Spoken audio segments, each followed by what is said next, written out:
Standing in the parking lot, destitute after the divorce proceedings, Jill sobbed uncontrollably. She had nowhere to go, no job, no friends, no money, a positive STD test, nothing left. And her sex buddy, Jim, was laughing at her on the phone. She got into her beat-up used car and burst into tears. She would drive to his apartment and make excuses. That's exactly what she would do. She was still good in bed, wasn't she? She started the car and wiped her tears, then drove to his place, 15 miles away. Joe was waiting outside Jim's apartment. Payback time. In his pocket was a Colt .357 Magnum revolver. It was empty, but the shithead didn't realize it. Jim walked out the front door, whistling, and turned left to go to his car. As he crossed the alley, Joe stepped toward him, holding the gun out in front of him. Jim froze. Joe pointed left into the alley. Jim ducked to the side and was soon 12 feet from the alley. You got one chance, asshole. Run and hope I miss. 5 seconds. Wait a minute, Jim scoffed. She made a mistake. She didn't lay down well. I'm done with her. You can have her for yourself. Wrong answer. Shit for brains. 5, 4, 3.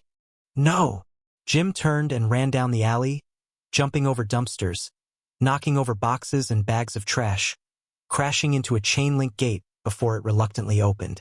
He ran out into the street, all the while looking over his shoulder. Joe followed him carelessly, keeping his eyes on him as he raised his gun. Joe stopped and pulled the trigger. Jim's eyes widened, and he stumbled back. Now that's what I call an NCIS ending. If you're familiar with the show, when the agents are chasing the bad guy, they, being the good cops they are, can't shoot him in the back. So they chase him, usually down an alley, through fences, trash cans, walls, abandoned cars, into the street, etc., etc. All the while looking back at the bad guy. And then, he crashes into oncoming traffic. And that's what happened. Right into the oncoming, beat-up used car that Jill was driving. You remember Jill, don't you? She screeched to a halt and jumped out of the car, thinking she had hit a dog. She had. Only not that kind of dog. When she got to the car and saw what and who she had hit, she passed out. Amazing. It took Joe a split second to realize what had happened and who had done it. He laughed briefly, thinking, couldn't have planned it any better. He reached into his pocket and pulled out a trigger lock. He attached it to the trigger and trigger guard, then tossed the key into the nearest sewer. Now he was practically bulletproof. He turned and walked away. It was getting better. Misty air surrounded the intruder as he slowly shook his head. In front of him were the pearly gates. Beautiful, spectacular, unbelievable. He thought, I never thought I would end up here. And then he saw them.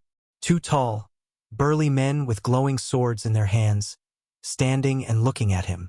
They approached, lifted him off the loamy surface, and carried him effortlessly along the wall, past the crowd of curious onlookers. They carried him to a side gate with a bare steel chain-link fence. They set him down on the ground and took seats next to the gate. The swords were now on display. They stood like that, and soon, a short, plump man walked through the gate, closing it behind him. He strode over to Jim and sat down on a short wooden stool behind a simple wooden table. You can't be St. Peter, the late Jim muttered. The short man chuckled. Not even close, he said. I'm blessed Jake, a trainee assessor. St. Peter wouldn't touch that with a 10-foot spear. Can't say I blame him. And the best he could do was a 3rd-level apprentice. Me. And here we are. What do we do, sir? What do we do? You are a serial seducer, a plague on married couples, unceremoniously destroying loving marriages. You deserve to be punished. But I'm... Well, no comment. The decision has been made. Our evidence is real. No ambiguities. You may not introduce other facts. The facts speak for themselves. The only question is what to do about the punishment now. Purgatory is full. It hasn't happened to me yet, but I think your reputation precedes you. Anyway, the next step is hell. But Satan is no fool. He's already filed a lawsuit in the heavenly court to prevent that from happening. Something about real estate values suffering and their stock prices plummeting. What do you mean? You guys are heaven. Is that the best you can do? Blessed Jake shook his head. It's hell. Who do you think has the best lawyers? God's lawyers are still trying to figure out how to spell the word lawsuit. No, there's only one alternative left. Reincarnation. So we're sending you back to start all over again. We hope you do better this time. Orders dismissed. As he disappeared to begin serving his sentence on Earth, Jim decided it was better than he had hoped. When the smoke cleared, one of the young guards stepped forward and spoke. Pardon me. Bless sir. But don't you think he got off lightly? Should we send him back to start his life as a human again? Blessed Jake turned and looked at the young man behind him. Oh, I'm sorry. Did I give you that impression? No. He's reincarnating as an armadillo. I think they're called Texas speedwalkers. Seems appropriate, don't you think? 3 smirks completed the scene.